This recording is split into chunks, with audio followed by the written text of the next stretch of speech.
good? You got Well, anything else to say? I think you wanted to talk a little bit about Fargo. That's true. Okay, that's good. That's good. We'll talk about that. We'll talk about that. Fargo. We're gonna talk. This is most of you are probably more familiar with the movie from the 90s. This show is based around that. Oh crap! That's gonna die actually. Oh, better plug that in. I'll try to. Okay, hold on. We have to. Okay. Hold on, no, stay put. I'll screw you around you. I think that plug will reach it. Should I talk about Fargo? Sure. Talk about it while I'm doing this. I don't care. Let's see. Not being the TV guy, as I said earlier, I don't watch hardly. I've never looked forward to like hardly anything on television. I look forward to watching basketball games, like right now the finals. That's exciting. Or actually, I don't know if it's going to be exciting because that game last night was pretty pitiful. But Jimmy Butler, he'll rectify that, I'm sure. He said no worries. He's like, we're gonna win. He's like, we're gonna win. Jimmy Butler, he's cool. He's like, we're gonna win. And there was someone got a clip of him saying on the bench, like, we're all right. We're all right. That's cool. But he's like, I'm not worried. He's like, what do you need to tell your team to do better? He's like, they know what to do. We have to play perfect. He's like, nothing's changed. Like, just full confidence, not sitting there going like, oh, we got to come out next game. And going through like the same cliche like statements. No, but he was just like, we know what we have to do. I'm not worried. He's like, we're gonna win this. Yeah, I enjoyed the Celtics series too. With Jimmy Butler, great player, and you know how I like Marcus Smart. You do like Marcus Smart. I like players that are confident and very competitive. Do whatever it takes. A little scrappy. I like that. Anyway, on television, I look forward to basketball games. Every once in a while, maybe an episode of South Park if I know there's a new one coming out and there's been some sort of like something good for those guys, Trey and whatever. I think it's Matt Stone. Matt Stone and Trey Park. Yeah. I've never seen South Park, but I know their names. I look forward to it because the social commentary on those is pretty right on. I like how they make fun of anything. Doesn't matter. Yeah, it's great. It's awesome. They do such a good job. But then, like I said, television's always on. HGTV or the Food Network. But those bastards in the skinny pants. Yeah, those Property Brothers give me a bad rep. But Fargo is the one show that because whenever I loved the movie, and then that first season came out, and I was like, no way, like, I wonder what this is about. And then I was hooked whenever I saw that first episode, and now it is the one show that I'm interested. I don't care about, like, Game of Thrones, the zombie things. I'm out of touch with all this, so I don't know. Zombie show is not good. Yeah, the only thing that I've really had interest in was Breaking Bad, but it's been so far gone, and I never got into it. Yeah. So at this point, like, I know that's too much. I have to invest to get into that. So Fargo, it is, and I love it. It's what you're saying is you don't got to get too invested. It's an anthology. Yeah. So it's nice because all of this. It's not even technically. It does take place within the same universe as the Fargo. Yeah. Because there's leftover elements from that movie that carry over, and each season is a different characters with different story, but there are little carryovers. So where it's like, oh, it's all happening within the same world. Yeah. Because we'll try to go no spoilers, I guess, at first if people don't want to. If you want to watch, you have to tune in for our coverage of the Fargo series. But the first season, it was about a cop. Her name is Molly Solverson. Mm-hmm. I loved her. Great cop. She's great. But her dad in the show runs a diner. Mm-hmm. But he talks about some big massacre that happens in 1979. Season 2 is about him working with that. You probably can't hear that, but my roommate is upstairs yelling. But the second season is actually about him as a cop in 1979 dealing with that. But that's why it's really cool. Yeah. You can literally watch any season whenever. Any season whenever, and it's going to be great. But if you've watched all the other things, it makes it so much more interesting and compelling, and it really makes you appreciate like how much has gone into writing it. Oh my, and the writing's great, the characters and how developed they all are, and how they play off one another, and then a big part for me in anything I watch, like movies and whatnot, is what I call an artfulness, whatever that means. It's the most hippy dippy thing you can say, but a way that the scenes are shot, the way they use music, the way they put everything together, and it's neat because each season has like a different score to it, but there are like a few songs that'll carry over. Like there's this one that's like very like jazzy with like it's just pretty much a drum going like do do do do. It's in every season. It's always got a rhythmic thing to it. It's always toward the end of the season as like a key moments building, but it's always there. It's so well done. I can't think of many other things that I would rather watch than the Fargo stuff. And the Coen brothers, who I've made very clear to everyone I've ever met, who probably don't care, that my favorite directors are the Coen brothers. Yeah, great. I feel somehow in all of their movies, and some of them are, and most of them are pretty similar. They're not though. But they're not. Because you got The Big Lebowski, which is a comedy, but so's Fargo. Would you say those are very similar? Well, there's a reason why we like both of them so much. Okay, well, yeah. So whatever that thing is, that's where I get to use that word artfulness. The art they're making, there's something that's bringing all that together. There's this humor. It's sort of dark. People say it's dark humor, but it's just kind of. But it's just like The Big Lebowski. Well, brother, where art thou? Fargo. Mm-hmm. But then they also go and direct like No Country for Old Men, which is just stark serious. Mm-hmm. I think it was probably the best movie of that decade. It was an excellent movie. But then the creator of the show, who writes it, and I think he directs most of them, is Noah Hawley. He has absolutely nailed their style, their tone, their their dialogue's always real. It's just sort of quirky and realistic to like people. But he's nailed that, and Coen brothers always make side character like the Jesus in The Big Lebowski. Yeah, it's like he's a pedophile bowler, but everyone's like, that guy's awesome. Yeah, for some reason everybody roots for that. He's in it for Jesus. His name's the Jesus. Yeah. But he meant Jesus, right? We're doing Fargo, but no spoilers for now. Sorry, my foot was asleep up there when I got up, and I went to doing, walk, Adam? and I about fell down. What were you doing? Pooping? Yeah. I was actually, and I got up, and as soon as I did that, I was like, "Oh, brother!" And then where art thou? I had to like hold myself on the wall. I had to try to like walk like I had a peg leg, and then I was like kicking my foot, and then like trying to do everything to get the blood flowing. See what's good. Well, I was I don't know if you could tell on camera, but I was blushing a little bit earlier whenever you introduced me as a celebrity. I don't know how this all plays out now, though, because Adam got up and pooped halfway through my my podcast.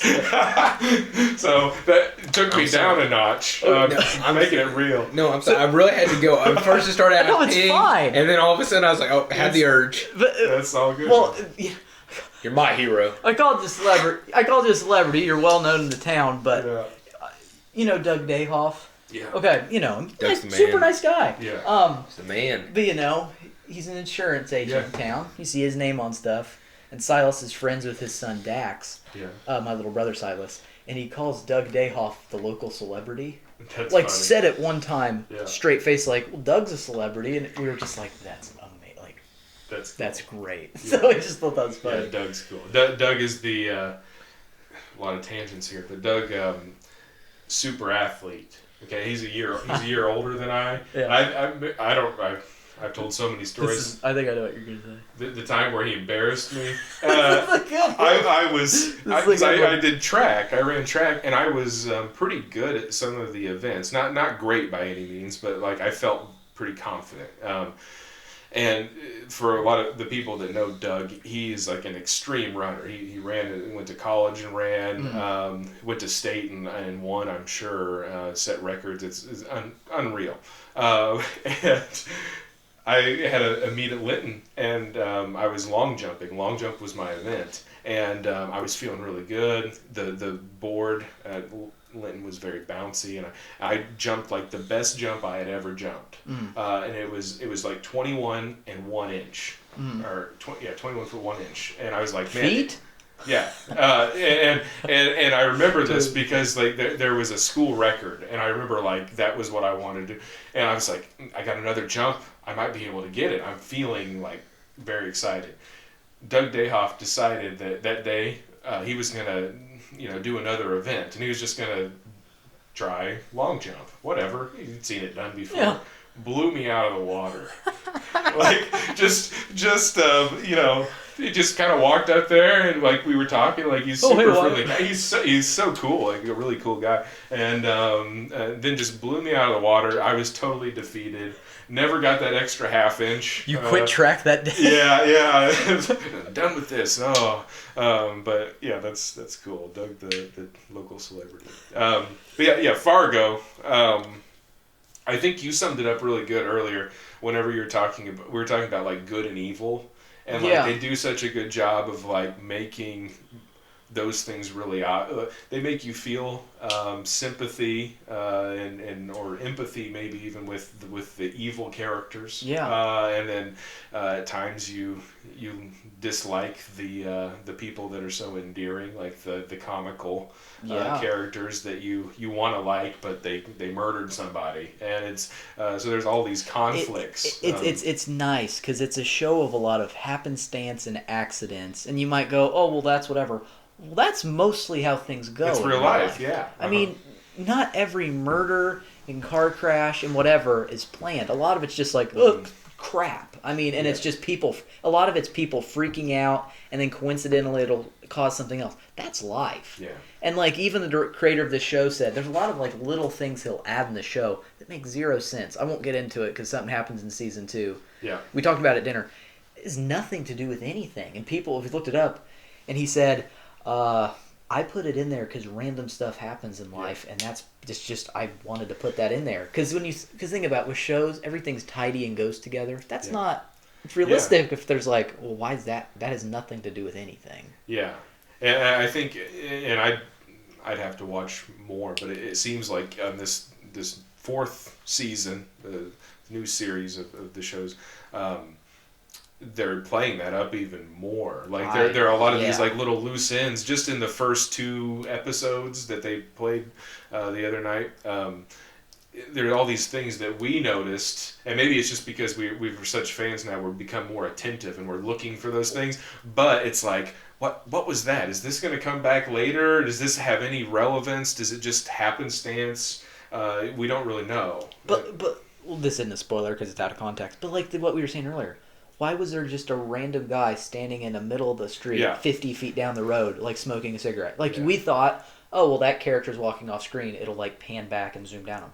No, scene ended. No, nothing. And most people probably wouldn't have even noticed that character. We're up here. We're smarter than them. Well, that's no, I'm joking. Yeah, I'm joking. Yeah, I think we're just that invested in trying to figure out where it's going to go. Yeah, of course. But yeah, seeing those little things is pretty cool, and just kind of trying to guess what they're coming up with.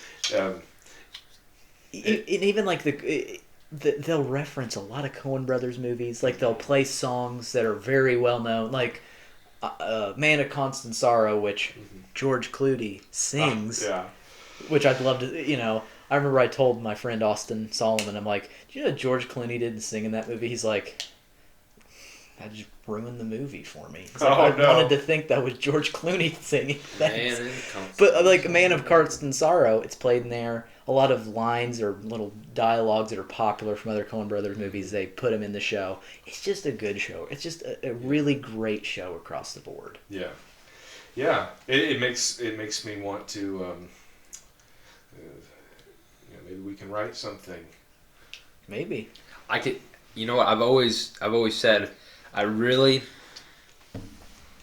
always thought I was going to give it a shot. I don't think I'd make it in Hollywood, but after I graduated college, I was thinking about, hey, what the hell? I'll go out and I could pass as Matt Damon. No, I can't pass as Matt Damon. But who needs Matt Damon when you got Adam Ben Dean? Affleck. I hadn't noticed the Matt Damon thing, but yeah, you kind of got that going on. He's got the same a very similar facial structure. The key, it's the brow. He has the same brow. You hear this, Matt Damon? Forehead, brow. Who knows? We might be related. Everyone needs to look up Matt Damon in the movie Contagion. It's Adam. It's Yeah. just Adam. You know what I'm talking about? Yeah, I know. Like yeah, we that's it. Same sweater even. Damn it, Matt Damon. Bad. What is Well, it? like Matt Damon's such a God, I think he's sort of an idiot in real life, but he's such a well-loved actor, and you're like, no, What? So you're saying I look like him? What movie is it where it's like he's talking about some famous person, and it's like a movie, and it's like every time it's like people think. I'm trying to think what movie it is. It's Fast Times at Ridgemont High. I think the South Park guys have made fun of him several times, which is funny. But that's kind of like if you get made fun of by the South Park guys, you've kind of made it, right? You have made so. it. Yeah. I mean, they make fun of like famous, like. Matt Damon. Oh, That's cool though, man. Like the best I got is, at a distance they'll say, "Oh, is that what's that guy? The singer that sings the whiskey song?" I don't think I have the notes. Chris Stapleton. Like, are you Okay, yeah. I get that one. Yeah, Chris Stapleton. Or maybe You know who Chris that is? Stapleton's like, less attractive brother or something. I'm not sure. Yeah. Well, I hate when okay. people will just like tell you look like someone because you share one. I just got shaded. You gotta be. Oh, you must like ZZ Top, huh? You got that beard. Well, it's like, someone that's tall. You're a basketball player. No, I'm just tall. Actually, it's like it's like a friend of mine, Darian. He's like 6'3". Like he's tall. Play basketball. No. Yeah. It's like I have zero interest in that. It's like, come on. Yeah. That's. Like People desperately wanting just to talk with people about anything, like a tall guy, basketball player. No. That's Bloomfield. Oh, but Small town. like I have curly hair, and the kid on Modern Family has curly hair, and they're like, "Oh, you look just like him." I don't look like him. I just have curly hair. So we were at this restaurant called Schwartz's in it's past Jasper, and our waitress had red hair. Yeah. My dad was like, "Man, she looks like Lindsay Lohan," and me and my sister looked at her. No, she just has red. She just has red hair. Hey, listen. He's like, no, it does. Wait, going back to Fargo, I guess I'll just ask both of you, what was your favorite season of the show? Probably season 4. And it's 2 episodes in. Okay. Fair enough. You did. Could be. I will admit, as soon as I talked to Adam, he's like, "Dude, I love it." So Season 4, it's for me. it's different. It is. Different. I can find. Well, to me, I have a hard time talking about it, and the characters and everything. I can see them in my head. I have a hard time remembering what their names are. I think you're just say the actor. Or whatever. It's all kind of blending together as this big one, this whole universe. Yeah. So it's hard for me to pick out things. I really did like certain aspects of the third season because of some of the characters, and there were some curveballs in there that I thought were really interesting. But you go back to season 1 with old Billy Bob and his what was it? Lorne Malvo. Malvo. Did they stop making? Oh my gosh, the villains, the bad guys are. You got Lorne Malvo. He's a bad guy. We'll just go into spoilers. It's a great show. You should watch it. We'll just go straight to it. Not much of this. Yeah. Well, no, I was gonna say. Well, okay. Lester Nygaard, who's played by Martin Freeman, who's plays Bilbo Baggins in The Hobbit. He's in the British version of The Office. Great stuff. Then you got in the next season, I guess Mike Milligan. The guy. No, he's not Mike Milligan. Yes. Is he? He's one of, if not my favorite characters. Mike. Super likable character. He's just so cool. And we're so excited to see how that character comes to be, because we already know there's a connection between what's going to happen now in season 4 and what we learned about him earlier. Well, see, everything with this show is intentional. Yeah. Because his last name's Milligan. He's a black man. And in season 4, it's between the Italian mob and the black mob. I don't know. But it's like Chris Rock is the leader of it, the mob boss. And there's like this ritual in the Kansas City whatever crimes, whatever. They switch sons to raise them as like a way of trust. It's very old. Like that's a very old thing to do. Yeah. But anyway, Chris Rock sends his youngest son over to live with the Italians. Well, the Italians had an Irish boy come over. The Irish boy actually betrayed the Irish and had the Irish killed. So now this Irish, who was once a boy, is now an adult, and he's well within them. Well, this Irish guy's name is Milligan. Yeah. And he's been the one that's sort of been taking care of the black boy.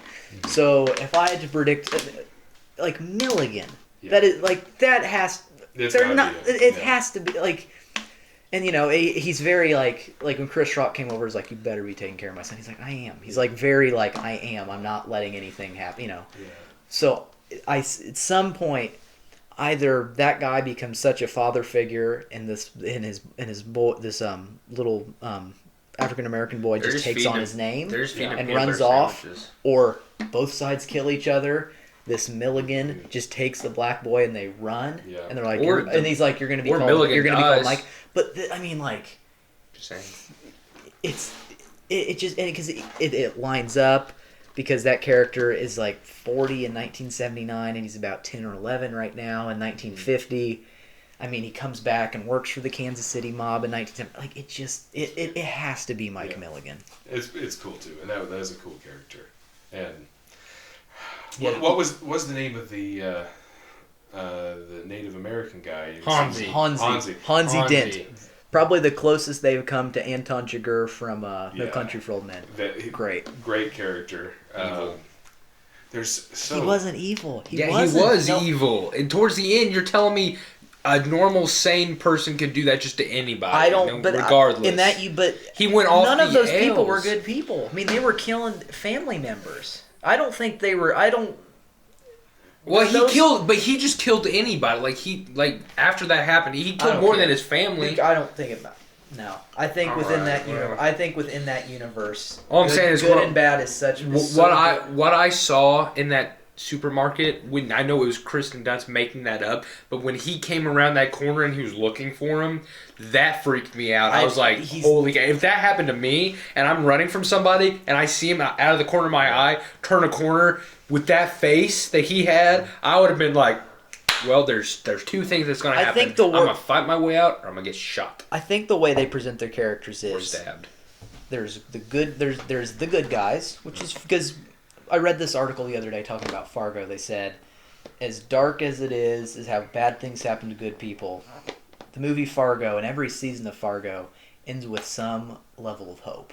Yeah. Which is rare for Coen Brothers things. Not the third season. At the end it always shows like, you know, bad things happen. Yeah. But there's still good people in the world. Like there's Molly Solverson and Colin Hanks in season 1. And then the second season, it's Molly Solverson's dad. They're good.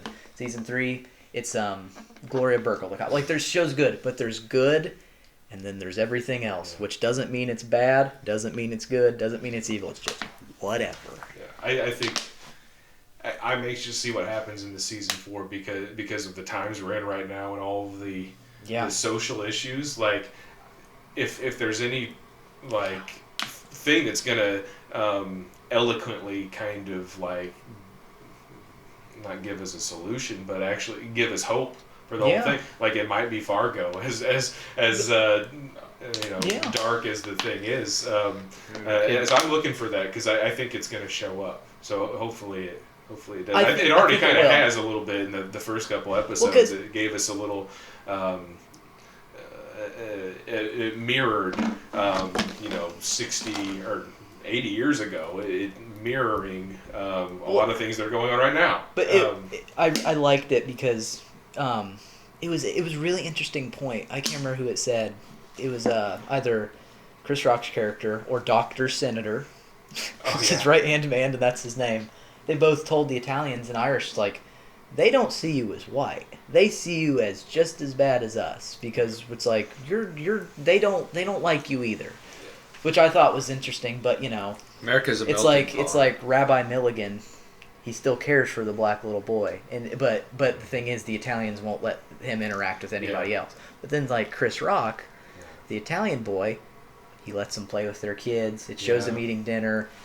he's holding this little his enemy son's hand, and he has on like this like Native American paper headdress. Yeah. You know, but he was like, Chris Rock was like letting him play with his kids, and he was holding this little boy's hand at dinner praying. So it just shows like it was really sweet. Actually, it was really, but it showed the difference between Chris Rock's character, like his like they're the mob, they're not good, but it obviously shows like he doesn't really care. Like he's just he understands that it's a kid, but he's still not. He's just it's a kid. He knows it has nothing to do with him, so he's going to treat him well. Yeah.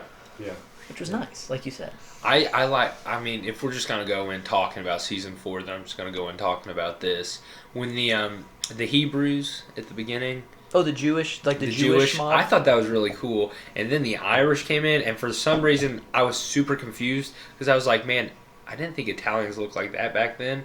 But then I didn't get on that it was they were talking about the Irish because I just had this preconception view. I was like, I knew, man, because like from the previews, it was the Italians. And that. Oh, and okay, you didn't understand. So I thought the level of Succession. So I thought, I was like, man, like, why are the Italians looking like? I did like how it showed how the previous mobs were wiped out. Oh, they just it's the same way. It was just the same thing every time. The same they met in front of like the drugstore or whatever. They met in front of like Joplin's drugstore. Their hand, shake their hand. And then that's. Yeah. But it's I don't know. I love when comedic actors are serious because they're almost always good in serious roles. So like I'm expecting Chris Rock to just be fantastic in this. I think Will Ferrell. I'm like Adam Sandler makes Grown Ups 2, and then he comes out last year, makes Uncut Gems, and everyone's like, wow, he's spectacular. I didn't see that. But I haven't watched it either. That was that Will Ferrell movie? I remember a few years ago where he was like with the wife. He was kind of down and out, and he had like a yard sale in his front yard. Oh yeah, that's. I know what you're talking about. Yeah, everything. It's called like Everything Goes. Everything must go. Yeah, that was really cool. Because it's unexpected, and then it resonates a little bit more for some reason. Well, my dad's always said that comedic actors make good serious actors, and we think it's because comedic actors just have to have no shame. Like, they're not embarrassed to do whatever, and they have to hit every range of emotions and when they're doing an act. So it's easy for them to go from just silly slapstick to serious. Yeah. So, like, my favorite example is Jim Carrey, the rubber band man. Just, woo! Like, if you watch Eternal Sunshine of the Spotless Mind, one of my favorite movies, he's just this sad, sensitive, really depressed. Like, he's not goofy in it at all, but it's like, you're fantastic in this. And, then it's like, you're making Ace Ventura 10 years ago. Yeah. But it's just... Yeah, it's cool. So I'm really anticipating Chris Rock to just knock this out of the park in this show. I really am. Yeah. I think if I could... I don't know. I was talking the other day. Do you remember when I was doing the song things, like trying to match up songs to movies? Yeah, I remember. This was about like last Thursday? I don't know. Yeah, I was. You can tell. Well, this is actually good. This is a good story. You can tell. I don't know if it's gonna be a good story to tell. Well, what? Do you want me to tell it? Yeah. All right. Well, Adam was thinking of all these songs that he would play, that he would do in a movie. He just kept giving all these examples, like. He started playing a song on his phone or something. He's like, "All right, picture this," and they just walked down the stairs and came. It was AC/DC. It was I don't know, but it was just. It was Back in Black. He's like, pretend I'm coming down the stairs. I got on my leather jacket and listening to Back in Black, and I just smoking a cigarette. Hopping in a car. And some girl's trying to talk to me. I'm told to shut up. He's like, "That's what my movie would be." And I pull up at her house and tell her, "Get out." It's funny you say that. I've thought about that before. Whenever you hear really good music as a soundtrack to a movie. Yeah, like Fast Times at Ridgemont High. Wait, before we go any further, are we good? Sorry. Are we done with Fargo talk? Yeah. Okay, great show. You should watch it. Okay. Go ahead. Sorry. So yeah, we interrupted. Making a movie, not developing really a plot until you've picked out the soundtrack. I love that idea. Pick out a soundtrack, arrange the songs, and then develop a. And I'm sure that's been done before. Between me and Adam and Isaac, we've done that so much. I could. Oh, we need to get together and just make lists then, because there's so many songs. Great, yeah. And you watch a movie like the Tarantino movie. What was that? The last one, the Hollywood. I've only seen that movie once, but I hold it Once Upon a Time in Hollywood. Yeah, Once Upon a Time. Like in my memory, I'm just like, I love that. Yeah, and like the music to it, the soundtrack is so great, and I see something like that, and I'm like, I think you could develop a plot just around the sequence of songs that you love. That'd be cool. Just like the trailers for that movie, it was just like, it was that one Neil Diamond song, like the brother loves traveling. I don't know. Yeah. You know what song I'm talking about? Yeah. But like the trailer for that, but it had that trailer with that song in the background. It was perfect. Yeah. It was just like perfect. So whenever I hear that song in the car now, it's just great. And it's like, I downloaded the soundtrack from that movie. So it's like if I'm driving with the windows down, I just feel like Brad Pitt driving around in that movie. Yeah. First off, that little Carnegie, that little Volkswagen, just. But it's just like he's driving through like Los Angeles in 1969 with the neon lights, and he's just got the sideburns and his wind's blowing. Looking so cool. Just, it's like Isaac. He's like, he loved just like Brad Pitt's like, what is he, like 56? Mm-hmm. He takes off his shirt. He's got a six-pack. On the roof, Isaac's like, yes. And that's one of those things, like you gotta give it to people. Like in that movie, it's Brad Pitt. Like him doing that. If it were any other storyline, it'd be like, oh, of course he's gonna take off his shirt. But it works. It was like, yeah, he's gonna do that. And on the roof, he's gonna strike a pose. He's glistening. But it was perfect. But it's like, there's like stuff with that with movies. It's like a bromance thing, like a man crush on people. Yeah. But it's like probably in that theater when that happened, the women were probably like, okay. All the men were going like, yes, like Brad Pitt's ripped still. Yeah. It gives you hope. It's like he's just cool. But out of all the roles, I love Brad Pitt. He's probably my favorite actor. But that is like the one role he's always been destined to play. He could quit acting now because he knew that it's probably not his best acting, but it's like, it's what you think of when you're like, that's who Brad Pitt should play in a movie. Just some cool stunt cool man, guy. Cool driving through Los Angeles. Just he's eating like Kraft mac and cheese in like a soup pot with his dog or whatever. Weird, but it's great. That movie was excellent. Okay. Yeah. For the song plot thing, the song I've always thought would go really well with this was it's the song, what's it called? Do It Again by Steely Dan. Okay. It's got I like the build at the beginning. Mm-hmm. We're just like dun, dun, dun, dun, dun. I've always thought of like it was like kids are outside like a house in like the 70s. Mm-hmm. Like all their bikes are crashed somewhere. And they're going to go, like, toilet paper or egg someone's house. Yeah. And so, like, they're all bickering at each other as the song's building. And, like, this is the beginning of the movie. And as they're getting ready to throw the paper towels, like, the dad opens the front door with a shotgun. And then the song kicks in, like, no. Oh, that's cool. And then they're just like, and, like, they just take off running for their bikes. But it'd be, like, sort of like the Sandlot feel. Mm-hmm. But that's the song I've always been like, that fit perfectly every time.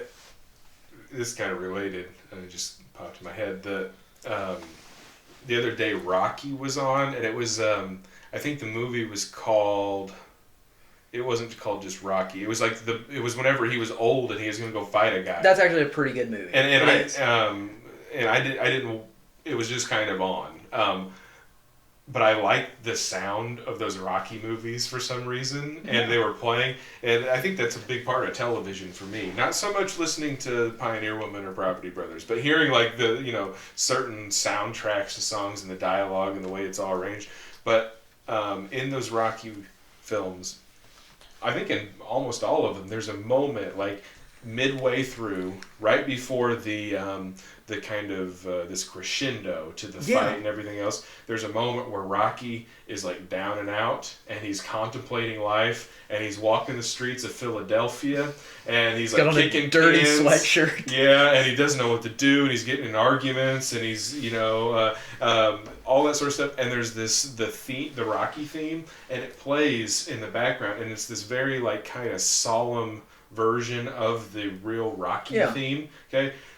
I fell in love with that a couple weeks ago, and you guys, you know that I've been like learning how to play songs like themes for shows on guitar that they're not guitar songs. Yeah. So I did this with Jeremiah Johnson. Yep. I did a bunch of movies. So I learned how to play the theme to Rocky, and then I need to know how to play the other parts of it. So that's all I've been playing at home. And my wife, she's so and it sounds so ridiculous, but whenever you play it, like on an instrument and you hear it, and you're like, I'm making this noise, this very inspiring sort of motivational, pump you up type of music, and it's coming from me.